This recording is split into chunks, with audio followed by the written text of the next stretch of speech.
Ie, braf gael dechrau gyda newyddion da oherwydd mae Jonny Clayton drodd i Rownd Derfynol, cystadleuaeth y PDC, gyda'r chwaraewyr yn cystadlu o'i cartrefu hunain, a dwi'n cael cwmni Dylan Williams sy'n gyfrifol am gyfri Twitter PDC Cymru.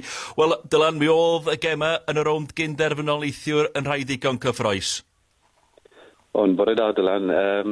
Mae'r safon wedi gwella fel mae'r gystadleuaeth wedi symud mlaen a neithiwr gyda Jonny a'i grŵp o Rob Cross, Joe Cullen a Nathan Aspinall.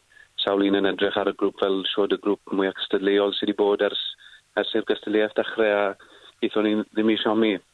Nath Jonny golli i gêm agoriadol y byn Aspinall, ond boes bach nath e ymateb yn wych a ennill i 2 gêm ola wedyn i gyrraedd y ffeinal heno.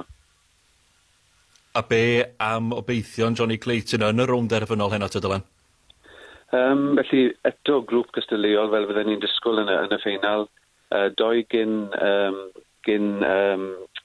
pencampwr y byd mewn Gary Anderson a Iela Klassen. Ond bydden ni'n disgwyl y ffordd mae Jonny wedi chwarae yn ystod y gystadleuaeth. Sdim byd lot yn rhoi Jonny bant. Dwi ddim yn un sydd yn ymarfer i'w lawer, felly mae'n cymryd beth sydd yn dod, ond bydden ni'n disgwyl o'r ffordd mae wedi dangos neithiwr, bydd yn mewn i heno gyda tipyn o hyder.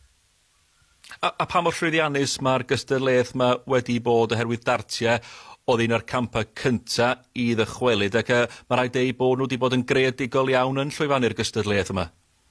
Odi. Pan eithon ni siarad nôl yn mis Ebrill, o'n i'n meddwl wedi hyn yn mynd i weithio heb torf, ond i fod yn deg i'r PDC, mae'r gystadleuaeth wedi datblygu, mae safon yr ansawdd y lluniau a'r sain wedi gwella gyda bob nos.